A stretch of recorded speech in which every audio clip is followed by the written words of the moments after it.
everyone, and welcome to Divinely Empowered with Antonia. Today we have Victoria Reynolds. Now, I've got Victoria on because Ismael Perez keeps getting us muddled up. So I just thought this is a person I need to know. Victoria grew up in a cult, which we're going to be talking about. It's very interesting. She's also written 6 books on Ascension. Welcome, Victoria. So glad to be here. Thank you for reaching out. Thank you. Well, I just did a video with Ismael, as you know, and he got my name muddled with yours a couple of times, and he has done that a number of times. And I just thought, who is this woman? And why is it? I mean, I think the hair is what's going on, to be honest. I think we've got quite similar hair, big smiles, big personalities. So I can understand that confusion. But then I thought, maybe there's a sign here. Maybe there's something, that things I need to work with you or learn from you. So I thought it's a good idea to reach out to you. So here we are. Here we are. Yeah, and I think you thought the same as well, because a number of people messaged you about it, didn't they? You did. Yeah. Yeah. So where to start? Okay, tell us about your upbringing then. I think that's an interesting and fun place to start for most people. Okay, well, I grew up in a polygamist cult in Montana. So when a lot of people, at least here in the States, when they think about polygamy, they think about Utah. And just to let people know, polygamy is still illegal.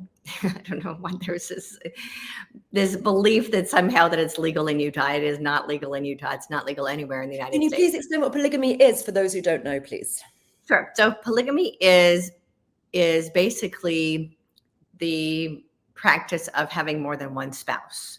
So polygamy, technically, I'm kind of a word nerd, so I tend to dive in and I want to know what the words actually mean. So polygamy basically means more than one game. And it's more than one marriage. That's very, very rarely practiced by people. There's one country where this woman has 2 husbands, and I find that really interesting, but apparently they do that because it helps to spread the population. That's it, right? In my particular case, and what's most common is polygamy. And really quick, I want people to understand the difference between polygamy and polyamory. Polyamory is like the new in thing. It's a bunch of people living together in a house and having sex. Sometimes they're, lesbians and they have a husband, but they all kind of, right? But what is great about polyamory for them, was most definitely not my choice, but they're free to come and go, right? They're not locked into a marital bonding relationship. Polygamy, there's actually a marriage contract that's involved.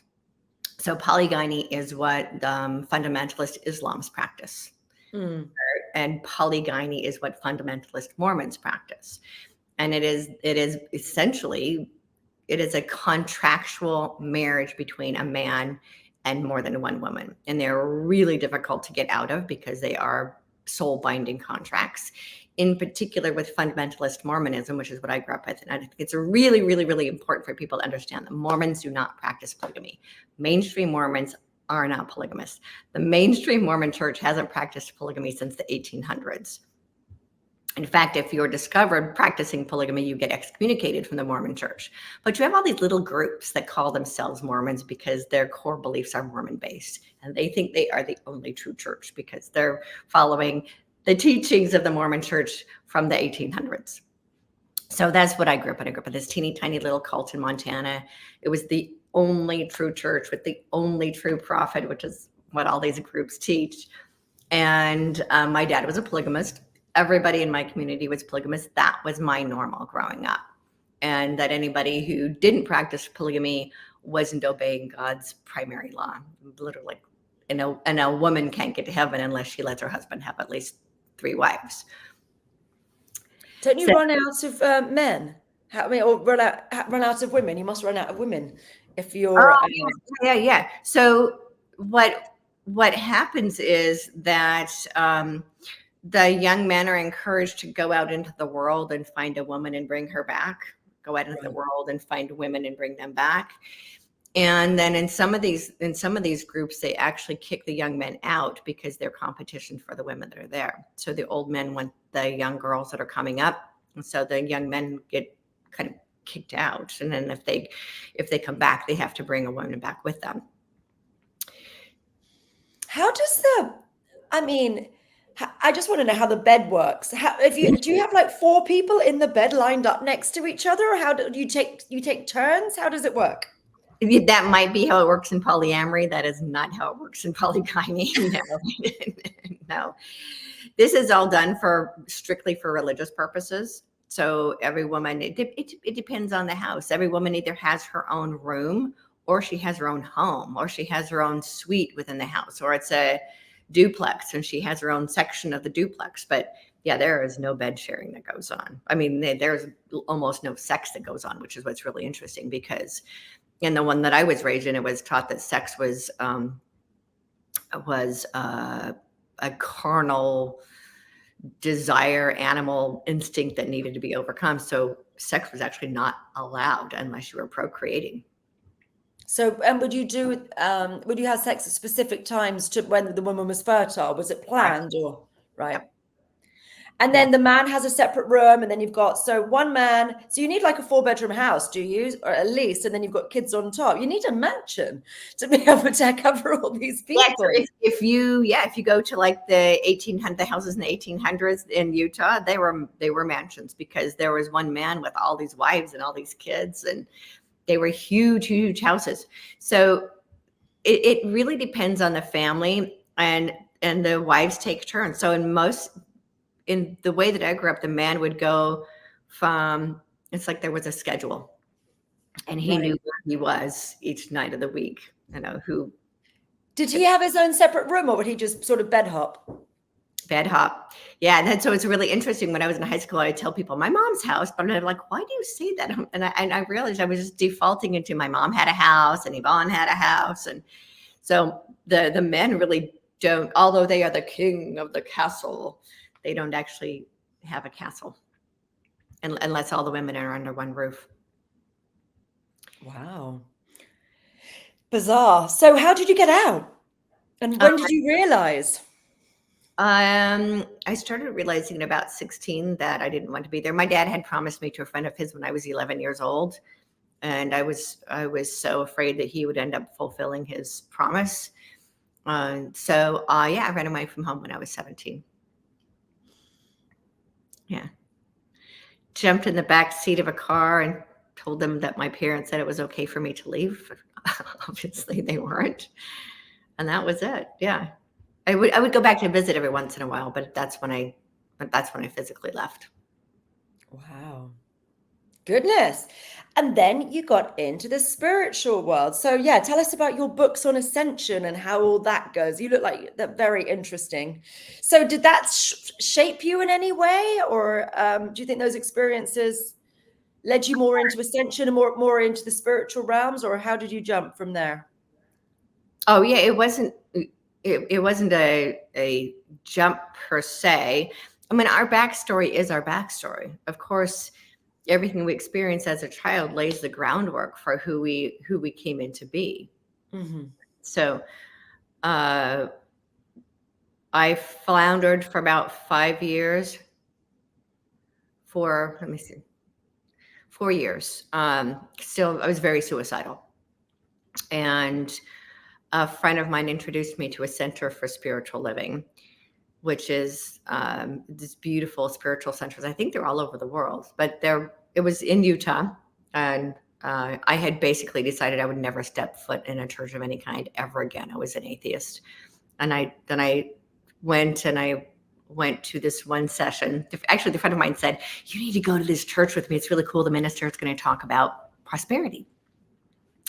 And I went because I was so curious. I'd never seen a female minister, and I'd certainly never heard a minister talk about prosperity, because the way I was raised was that money was evil and you shouldn't have it. And if you do have it, that makes you a bad person. And the first thing you need to do is give your check to the bishop, and the bishop will make sure it gets processed, take the guilt off you for having any money.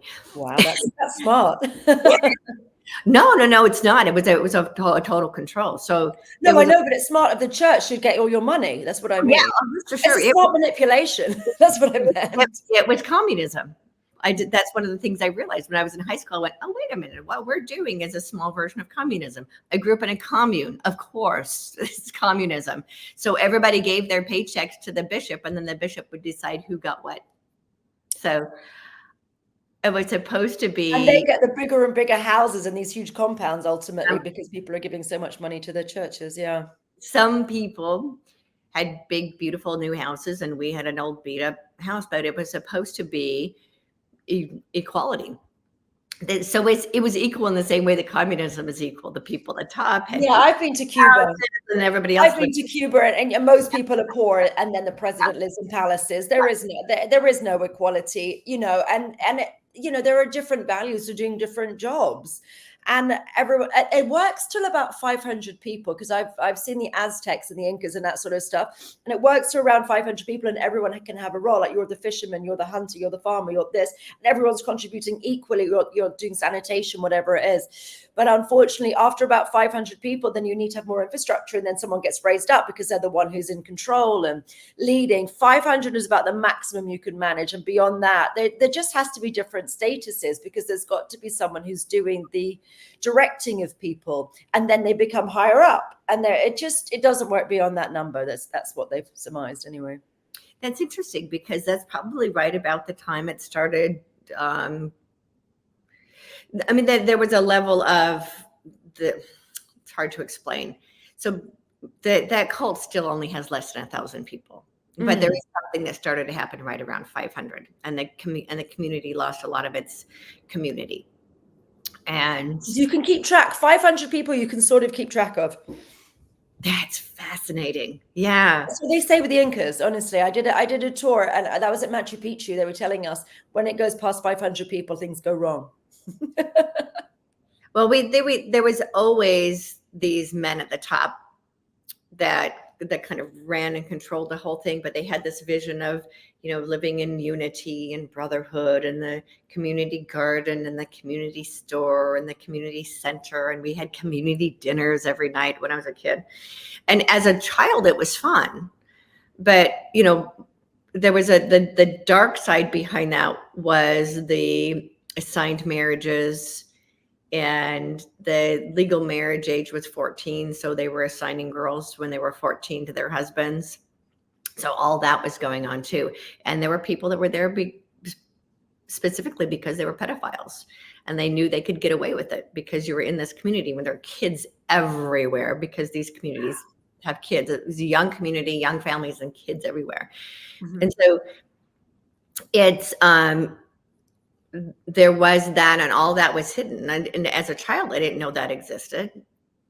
That I knew girls got married when they were teenagers. I knew girls didn't go to school after 8th grade, but I didn't know that the manipulation part that was going on behind the scenes until I got into high school. So what's really interesting, I just came back from Mumbai. I was there 2 weeks ago. And I was talking to a girl in the hotel, and, they are the wealthy side of the Mumbai because it's very divided. And she was saying about dating, and she's got all the apps. She's got Bumble and Tinder and all those different ones. But now she started doing this arranged marriage app. So what happens? So arranged marriage is coming back in India. So what happens is they have a profile, and then their parents have to assess them, and it goes through 5 different levels before she's allowed to see who the person is. So they do background checks, they do financial checks to make sure, they're not criminals, they're not bankrupt, they actually have what they say they're going to do, they're just not lying about that sort of stuff. They interview the parents, they interview the friends to make sure that you're actually meeting somebody who's just is who they say they're going to be. And then when it's gone through those 5 different checks, then she's allowed to see them, and then she's allowed to go meet them. And that's how a lot of people get married now, because otherwise you're just going on dates with people who are pretending to be something else. So it's interesting that it's gone full circle. That is interesting. Yeah. And I think especially because that's part of that culture, right? The arranged marriages, and but it's interesting that the apps then they don't work. They don't work for a lot of people. It's difficult to find someone, because I think people are too split, and they're talking to too many people, or I just think the apps are quite a difficult thing to be dating through. Yeah. And some people do find the love of their life through apps, but personally, yeah.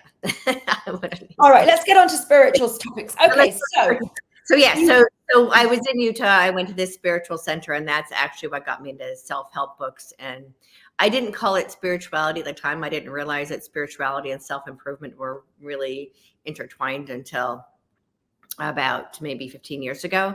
Mhm. But going to the spiritual center, and I discovered self-help books. So I started ingesting, Wayne Dyer and Louise Hay and everybody that I could to heal my life, because I was suicidal. And the spiritual center changed my life.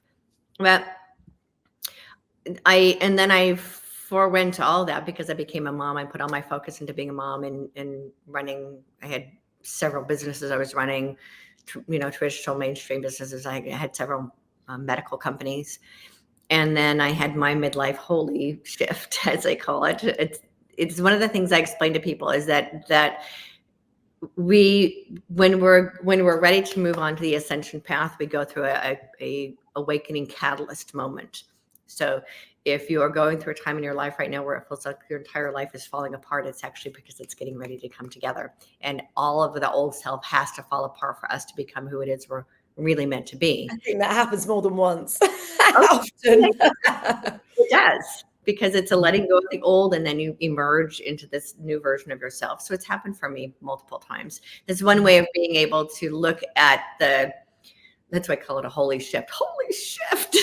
But that's really what it is that the new version of ourself is wanting to emerge through us. So this is how we can learn to love even the most painful aspects of our life, because it's really about our spiritual body wanting to express more of itself through us. And so that was 2008 for me. That the 2008 recession completely put me on a completely different path. And that's when I realized that religion doesn't do it for me. I don't do boxes, and I certainly don't do boxes of belief. But if that's what works for other people, then good for them.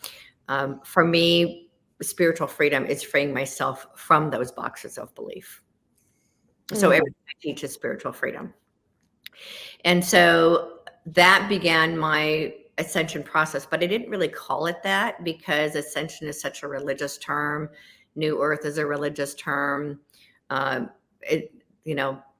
lot of the words that are being thrown around in the Awake and Aware community are actually from organized religion. And I don't know if a lot of people even know that, because you have the spiritual community talking about ascension, and it realized, well, the religious community has been talking about that for 2,000 years. And so that's what happened. Is I started having communication with my higher self, and my higher self, I was asking, how do I heal my life? And in 2008, I lost everything. I lost my business. My husband lost his business. Our house went into foreclosure. We went into bankruptcy. We lost everything. Wow. Although we were able to pull the house out of foreclosure the night before it went to auction. And so we had my car and we had our house. We went through, maxed out all the credit cards, and we ended up having to go into bankruptcy. So in that was actually the catalyst that put me on my spiritual path.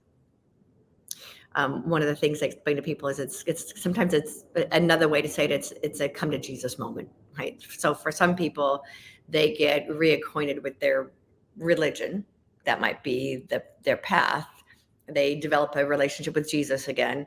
They get down on their knees and they start praying, God, help me. So it is these moments that bring us down to our knees, that crack us open to something entirely new that wants to be expressed through us. So that was what put me on my spiritual path. And I was walking around my neighborhood and saying, how do I fix my life? How do I fix my life? How do I fix my life? Not spiritual at all. I was trying to figure out how to make the law of attraction work for me, because I thought that was going to be the thing that fixed my life. And my inner voice started speaking to me, and my inner voice gave me this just download every day. And I would get out, I'm in the shower, and I'd start hearing a message, and I'd write it in my notebook. And this is before smartphones. I had notebooks everywhere. In my diaper bag, I had 2 little kids. So in my diaper bag and in my nightstand and in my bathroom, I had notebooks everywhere. And I would take these notes of these messages that would come in, and they were just for me. And then I realized one day that I decided to put them in my computer. And when I put them in my computer, there was like this, it was like a pattern started to emerge, kind of like building a jigsaw puzzle. Oh, that goes there, and that goes there, and that goes there, and that goes there. And that's where my first book came out of. The first edition of Transcending Fear. And it was the process my higher self taught me to heal my life. And that book I just rewrote last year. I wrote a second edition because so much has changed in my life since 2012. And it's now twice as thick as the one I wrote in 2012 because there's so much more content in it. And this last chapter is about learning how to completely liberate myself and being completely fearless. So when we talk about ascension really is moving from a fear-based reality to a love-based reality. And fear manifests itself in so many different ways. It's judgment and anger and resentment and blame and apathy and victimization. All of those are all fear-based beliefs. And a lot of people don't even realize they're walking around in the world with all these fear-based beliefs. And they're trying to get to heaven on earth while still being in these deep, dark, heavy, dense, fear-based programming. And so ascension is actually a process. It's not a flash moment. People are like, oh, I'm going to go from 3D to 5D. I'm going to wait until the moment happens. I'm going to sit here and be a jerk on my couch. And then there's going to be a flash. And then suddenly everything's going to be perfect. It doesn't work that way. So why don't you tell us about the process? So what's 3D versus 4D versus 5D? Can you skip from 3 to 5? How does all that work? Because it seems that no one talks about 4D and everyone's so hell-bent to get to 5D. But what is it and how does it all work? You can't bypass 4D. This is what's so ridiculous to me. 3D is the fear-based reality humanity's been in for a very long time. The guidance I got is that humanity's been in this fear-based reality for about 11,000 years. So people were like, oh, the last two presidents. It's like, no, you got to go way back. So for about 11,000 years. So what people are calling 3D, the Matrix, what I call a fear-based reality, humanity's been in for about 11,000 years. And it is the contrast that as souls we agree to experience. So as souls we choose to incarnate to experience the contrast of love and light, fear and darkness in order for the soul's understanding to evolve. So Earth is a learning planet. And one of the very first messages that came in was that Earth is a learning planet until the collective of souls determined for it to be a planet of peace. And that the time was coming when the collective of souls would choose to no longer learn through the contrast. So this 3D matrix that we've been living in, this fear-based reality we've been living in, is the contrast that we as a soul agreed to learn through. Yeah. So that's the 3D, right? It's learning through suffering. It's learning through darkness. So if you imagine you plant a seed in the darkness, and that's where it grows its roots, and then it grows up through the light. And so the darkness is actually necessary, or has been until very recently. It's actually no longer necessary. But that darkness has been necessary to really root and grow those deep roots so that when you emerge up into the light, you have a good solid foundation, a good rooting. And then as you emerge into the light, you become this beautiful tree of life, or that's fruitful and multiplying. But if you look at that beautiful tree or that beautiful flower, people don't realize how much of it is actually still rooted down there in the darkness. That darkness is there for the foundation. And so it's same as an iceberg. The iceberg comes, most of it's underwater. But I mean, it's interesting you're saying this, because I have a thing where I say you can learn in two different ways. You can learn through pain, or you can learn through play. Correct. And right. Play is probably the 4D, I think you might tell us in a mo. It actually is. So, but most of humanity, because we're born into this fear-based reality, most of the learning occurs in 3D. But what's interesting is that in the 3D, the learning doesn't ever, it's not that expansive. So people are going through their painful experiences and not actually learning from them. They're just existing in this dark, dense, heavy, fear-based reality and not actually learning the lessons. The learning actually happens in 4D. So once you wake up and you realize, oh, it might be a book that you read, or there's something that like clicks you open, and then you realize, oh, this is actually a learning environment. I don't just have to live my life by default, by all the suffering and the pain and being poor and miserable, and because most of humanity just goes through life not even realizing that it's an opportunity for learning. They just go through their experience. They're born, they live, they do their thing, and they die. Sure. That's all the third dimension. But once you have that awakening experience that pops you open and you realize, oh, life is actually for learning, that's when you move into this 4D, and that's where all the actual learning takes place. That's when you can look at the experiences and go, oh, that's why that happened. Oh, I can actually learn from that. So the mastering of the human experience actually occurs within the 4D. And that learning in the 4D is what prepares you for 5D. So 5D is actually a state of consciousness. It's not a place, it's consciousness within ourselves. In the fifth dimensional consciousness, there is no fear. Yeah. There is no hate. There is no division. There is no what's in it for me. It is pure absolute love. So the 5D is the state of what we would call Christ consciousness. Yeah. People want to go straight from being crappy, hateful human beings into Christ consciousness, but you don't. You can make that leap, but the way to arrive at Christ consciousness is to go through the learning and the mastering of the human experience. And all that happens in 4D. And at the beginning of it, it's very unpleasant. It's because you're having to face all of your shadows. That's why they call it the souls. You do have to go through these initiations, isn't it? And they sometimes suck. Yeah. And so lower 4D is not a fun place to be, because it's forcing you to look at your stuff. Right? That's why they call it shadow work. It's you looking at your shadows. It's you looking at all the stuff in your life, and sometimes not just this life. Sometimes, if you're open to it, it's also processing past lives. I've had to forgive myself for stuff I've done in past lives. And so, but as you move up the spiritual spiral, and that's actually why on my book, Transcending Fear, I have a spiral, because it's a spiritual spiral.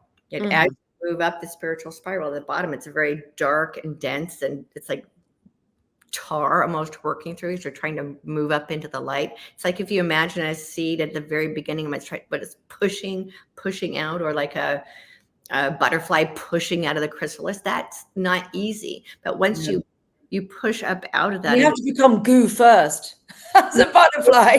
The becoming a butterfly is not an easy process for the caterpillar. You have to die. The caterpillar dies, becomes goo, and then becomes a butterfly. I mean, that's not going to be fun. Yeah, and that goo has to remember what it was actually created to be.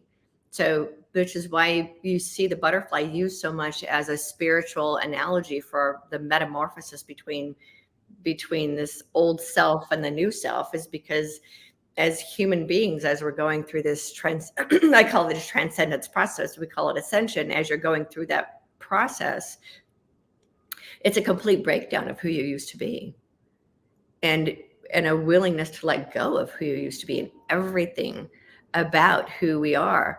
But the more you go up that spiritual spiral, the easier it gets, the more fun it becomes. Again, we're learning now through joy and through play instead of learning through suffering.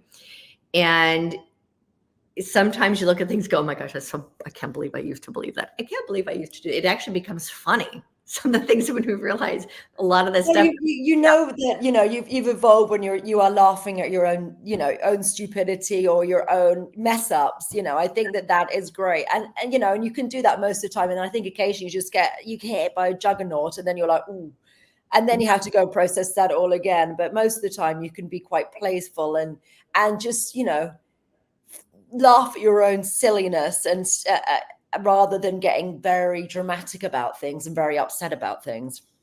Well, then the human default is to go back into and anger and upset and judgmental. Those are all fear-based responses. Yeah. So You get a higher perspective, I think. Like if there's a tricky situation, you can still sort of see people and still love people, even if they're being dicks. I think that's one of the evolved states. That's part of that 5D that people want to go into, that Christ consciousness. It is loving people the way he did. And how can we get to the place within our own hearts where we love humanity the way that Yeshua, the greatest example of Christedness, offered us, right? And so that's ultimately what we're all trying to reach for, is heaven within ourselves. And I was last night, like, seek ye first the kingdom of heaven, and heaven is within. But people are always trying to find heaven outside of themselves, not understanding that heaven is actually found within our own hearts. Right. And 5D is a state of consciousness that is heart-based. So if you want to go from 3D to 5D, it's all here. It's all our inner heart work that we need to do.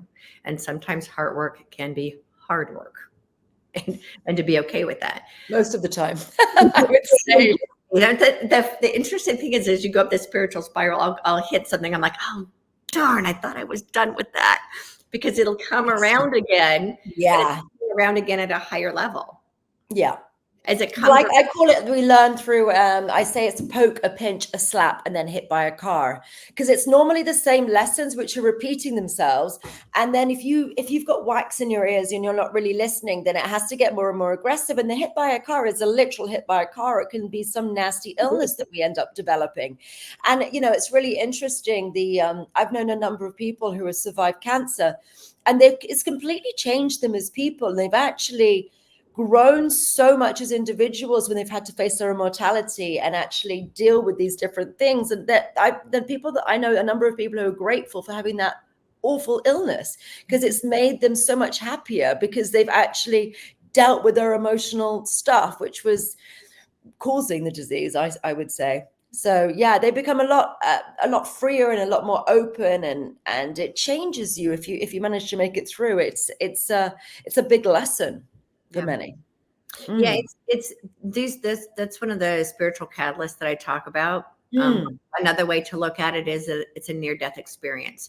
So it's almost always involves a near-death experience of some kind. Right. The death of a marriage, the death of your old self, the death of a business, the death of, in the case of the collective, humanity is going through a collective awakening right now, and that's COVID was the catalyst for that. It was a death of an old collective. We are facing our own mortality at the moment with all these different wars breaking out in different places. It does feel very frigging real. It's getting to that stage, and it does feel like we're at the stage where we're either going to get it or we're going to end up in more trouble. It goes back to what you're saying about learning the lesson. Individually, we will make the same mistakes over and over again until we finally learn the lessons, until the lesson actually gets learned. And then we go, okay, I finally get it. I'm not going to do that again. Yes, so I say it's behaving with grace and dignity. It's literally this, the terrible thing happens to you and you behave with grace and dignity instead of then being an asshole, basically. Right. That's the whole long and the short of it. But once the lesson is learned, you don't have to repeat it again. No. I think sometimes they come just to check, like a year later, a couple of years later, did you really get it? And it's a test, and it's like, did you behave with grace and dignity? Oh, okay. No, you didn't. Okay, we're gonna amp this. Or did you behave with grace and dignity? And were you kind in adversity? And then you get a break for a few years, or you get another lesson that just comes up to the top of the pile. Right. And you do get the little tests. Right. So as you're going up the spiritual spiral, a big test. Right. And then they give you the little test, to see if you actually learned it. And then you'll know, oh, I didn't actually learn the lesson. So, but what's great is that as you learn the lessons, you can actually apply the tools. Like you said, the dignity, you have the tools. Now you develop the transcendence tools, the ascension tools, so that when you get hit with it again, you don't go back to your old default of how you manage a situation. You look at it, you say, how can I see this through the eyes of love? What is the lesson that's trying to teach me through this experience? And so then that way, then you can continue up the spiritual spiral, and you might get tested with it again at another level. Yeah. And then you can look at it and say, okay, I see this is coming up again. What is it that I still need to learn from it? I mean, Sure. I have some. I'm like, oh my gosh, I actually didn't learn from that. Here it is again. You're approaching it from a new, higher understanding, so it doesn't hurt as much. Yeah. Or it doesn't hurt as long. So one of the quotes that I love that a friend of mine taught me years ago when I was first on this path was, suffering happens. How long you suffer is a choice. Yeah. And I have found that to be the case in my personal life, where I've been up against some really, really, really difficult scenarios. In the last 3 years, I let my husband go. I let my house go. My kids both said they were never going to talk to me again. And this stuff really, really, really hurts. Of course. But at a higher level, then you can apply that understanding into it. And now the relationship with my kids has been healed, but the relationship is different than it was before. Yeah. I I dissolve traumas. It makes things easier. Honestly, when you can actually, because I dissolve the emotional resonance of traumas. And as soon as you can do that, then you can actually, even in a difficult situation, you can actually dissolve it so it doesn't hurt. You can like neutralize it, which makes things so much easier, because then you can have clarity rather than being reactionary. You can actually deal with things as and when you need to, and then you're not thinking about them all the time. You haven't got all the, getting obsessed with things. You're not thinking about revenge or retaliation in any way. You're just, calm about things, even when it sucks. Yeah, and that's really it. Because if you're going into revenge and retaliation, those are emotions from 3D. from 3D. So if you're allowing yourself to drop back down into 3D, you're not in 5D. And so it cracks when people say, "Oh, I'm in 5D." I'm like, "Really? Yeah." No. Yeah, I mean, I do like. There's an Adyashanti. It'd be a 4D for sure, because that's where the learning happens. Well, there's an Adyashanti quote, which I do like, which says, if you think that you're evolved, or a 5D or whatever it is, if you think you're evolved, go and spend a week with your family.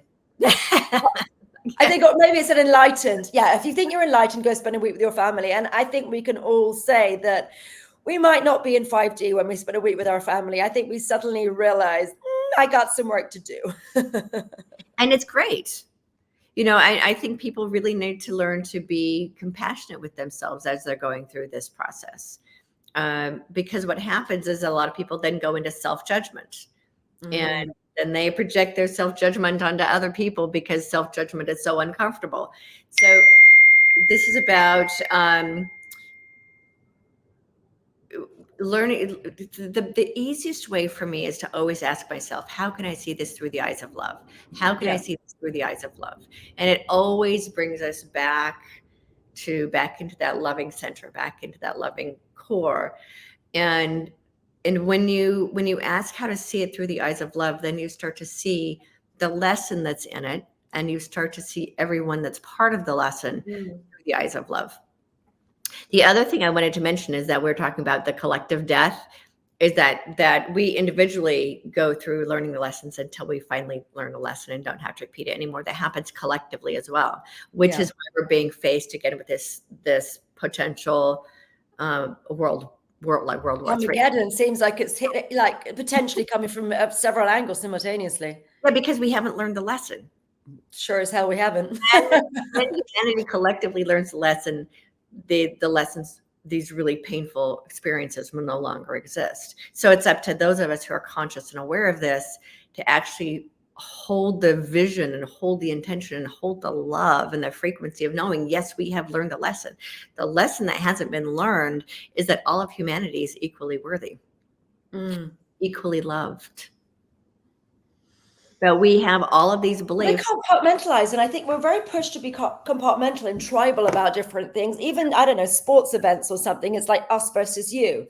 And actually, I mean, and it just pulls you into that. And then it's like this person, this race, or this, I don't know, sports group. team or whatever it is better than somebody else in some way, which is just utterly nonsense. It is complete rubbish. And it's a separation of all of those things, thinking that you're any real different.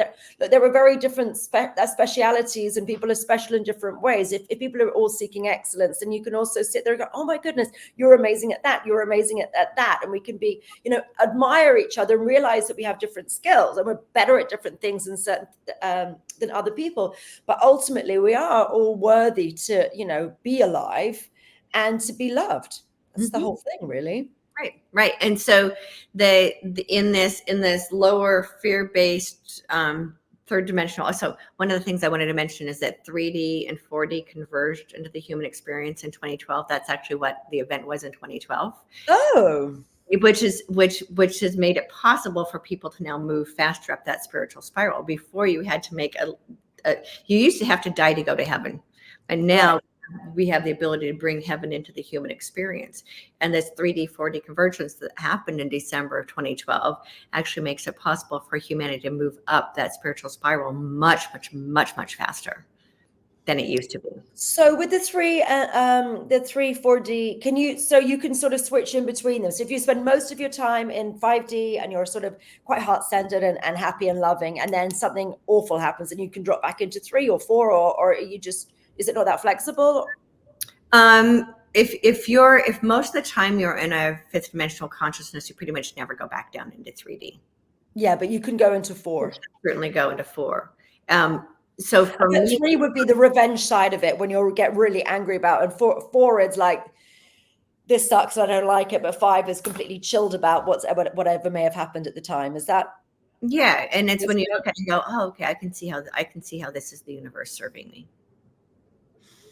Right? Maybe it takes you a couple of days to get to that stage. Or do you have it instantaneously, do you think? Even if something awful happened in front of you, like, I don't know, something just really disturbing, like you see someone killed or something just awful. I think that would be quite difficult in the moment to actually be zen about it. But maybe you can, or maybe if you get to the real Christ consciousness, you can be okay in the moment about it. If you're in complete Christ consciousness, you can be completely chill about it. But let's say most people who once they've pulled themselves out of the 3D matrix are in various levels of this fourth dimensional consciousness. And that's great. There is, however, in my particular case, because my husband and my kids and my family and everybody were in 3D, and I'm attempting to live my life in this fifth dimensional consciousness, it felt like doing spiritual splits. And spiritual splits, like physical splits, are really uncomfortable. Sure. So there's a point when we have to choose to pull everything out of this three-dimensional experience. Do you have any insights on why? Hopefully, this isn't too political for my audience. No, however, the question is why it seems to be that more women have gone into the 4 and 5D than men currently. Any insights into that? It's always been the case. Oh, is it? Yeah. Because why? Explain that a bit more. Because it's heart-based, it's love-based, it's heart-centered. Women are more naturally in their heart than men are. Men are more naturally in their ego, right? And more maybe there's a protection element as well. Do with that, which is more 3D, or do you think protection? I don't know. It depends. Well, so the 3D is not necessarily protection, because the protective mother, sure, right? That's that mother's heart. The men tend to be. It's actually really interesting. So I tend to compare the human experience with the newborn, with the evolution of a human being from birth. Children, the female child actually develops faster than the male child does. In utero, what do you mean in utero, in the womb, or do you mean as in the womb and as young children? Okay. Yeah, girls are more emotional, or more emotional balanced. They're more evolved, and boys tend to run about 2 years behind girls, and then they catch up in school. But when they're small toddlers, girls develop faster than boys do, emotionally, physically. Of course, this is a generalization. So, because of the natural state of the I masculine. have an answer to that. I'm sorry. I'm just gonna cut in because I just remembered. I just had something come into my brain. So what's really interesting with that is Bruce Lipton, who is, do you know Bruce Lipton's work? He's absolutely phenomenal. In one of his books, he is talking about the development of children in utero. So if they're in a stressful environment versus in a peaceful environment, whilst the mother, the mother is a mother in a peaceful or a stressful environment while she's growing the baby.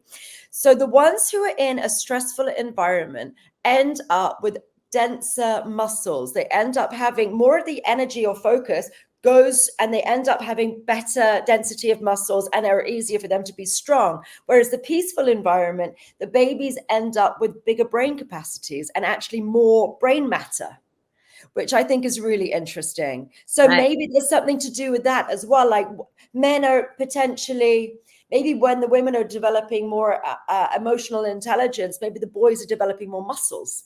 Maybe there's something around that. So the women are less feeling under pressure in some way. So they have the space or the energy or the focus to be able to go more into the cerebral things. I don't know. It's interesting. That is interesting. I'm actually working on a show with him. I'll tell you about that later.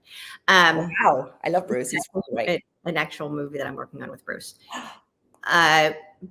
Big fan. I'm thinking, yeah, he's such a good guy. He's one of the first waivers, as I call them, that came in to lay the foundation for what humanity is experiencing right now. So if you look at toddlers on the as little kids, like in preschool, you'll see the girls over in the corner talking and looking at books, and the boys are outside playing with cars and doing the competition thing that the masculine naturally gravitates into. Sure. It's naturally collaborative.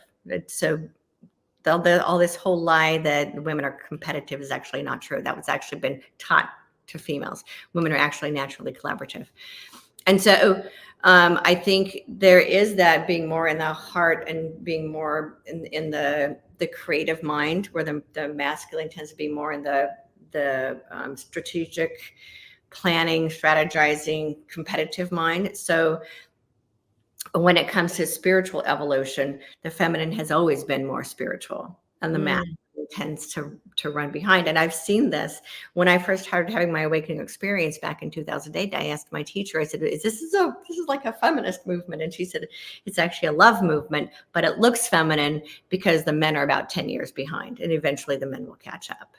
They do seem to be. I'm just looking at my number of students and the number of women I have versus men. It's 5%, maybe 6% of them are men. It does seem that it is a women-led movement primarily. Well, so here's what happens, and I've explained this before, which is really interesting. When women are in their spiritual space, they create community. When men have a spiritual awakening, they start a religion.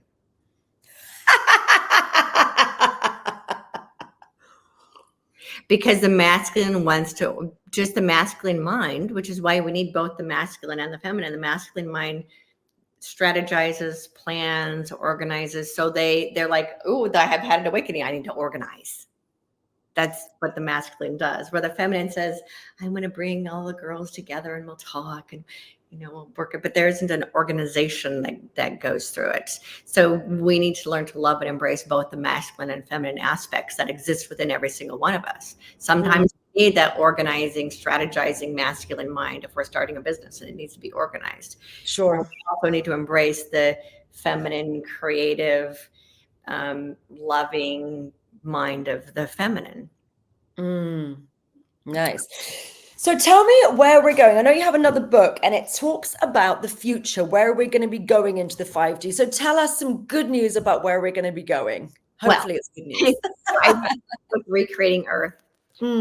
All about what we are doing to create this new reality. I don't call it creating new Earth, because we're not creating a new Earth. We're recreating Earth. We're restoring Earth back to the garden that she once was.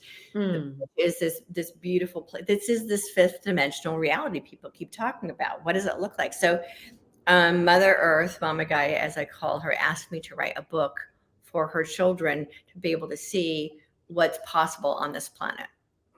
And that as we as we clean up the mess the boys made.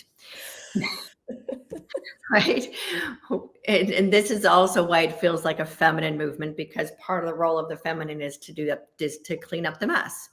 So even if we look at history, our history books are his story books. It's Yes. war after war after war after war after war. It's all the masculine side of the story. In between the is her story, and a lot of us have been using this word for years, are the stories of the peace and the cleanup that occur in between the wars. That's the feminine part of the story. That never get told. And so this recreating Earth is embracing the divine feminine that is all of us. One, it's remembering Mother God, who in our patriarchies caused her to almost be buried alive.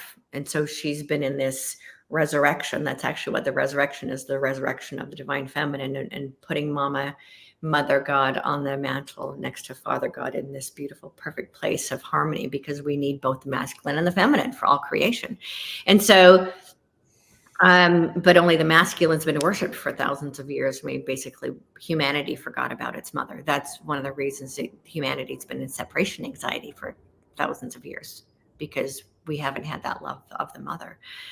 And so as the divine feminine is brought back into balance with the divine masculine, we'll start to create a more loving, heart-based world.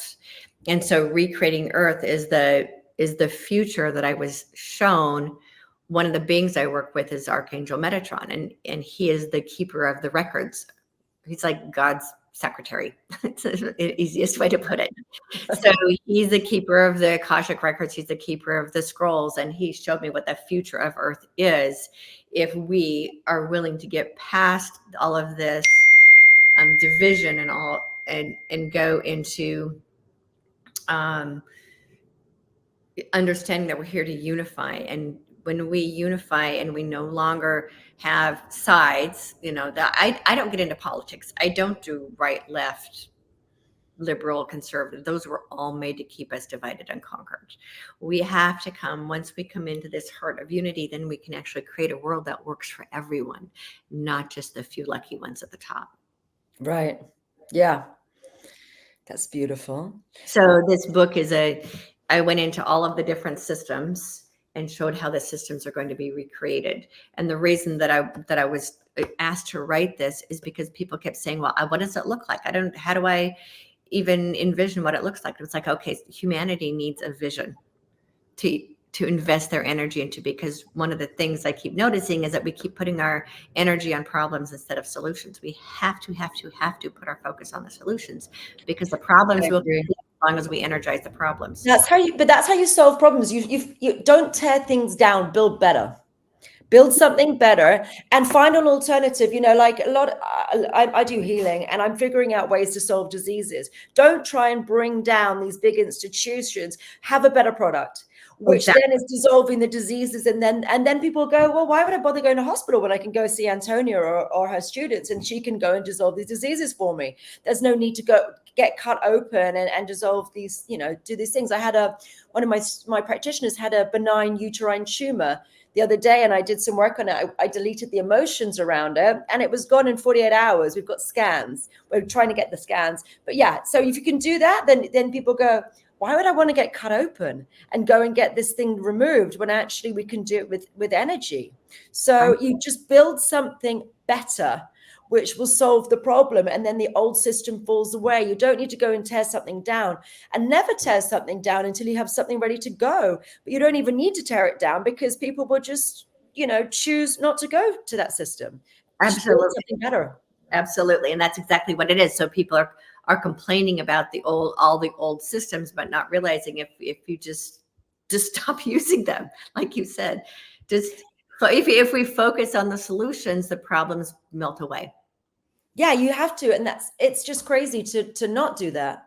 You just have to find solutions to solve it, find a better problem, rather than, I think a lot of people can be critics, but it's go and solve the problem, and then the problem isn't there anymore. That's the whole thing. The solution is always right there. So I was working with a client a couple of months ago, and she was all she could see was this particular problem. And I said, there's always a solution. Focus on the solution. Problem. And I said, no, there's a solution. And about 3 minutes later, she said, oh, I've got it. What if I just do this? And I said, see, that's how it works. It's if your focus is only on the problem, you won't actually see the solution. You got to change your mind and go, okay, let me think about this. What is the solution? And the solution will come because it's part of that divine inspiration. The solution is already there. It already exists. We just have to be open enough to receive it. And as long as we're focused on the problems, our mind is closed up and the solution can't even make itself manifest. Wow. That's interesting and amazing. I think that's a really good thing to end on. I think that's a really positive, uplifting statement. And I'd like to have you back on because I think you are a wealth of information and wisdom. I think I might have to come meet you in person. I'd love to. We'll talk after. We'll just close up and have a little chat. So, yes, thank you everyone for joining the show today. Divinely Empowered with Antonia. Victoria Reynolds has been a wonderful, interesting, and exciting guest. If you do want her books, they are going to be written down below. Do give us a like and follow. And thank you everyone for watching. Bye-bye.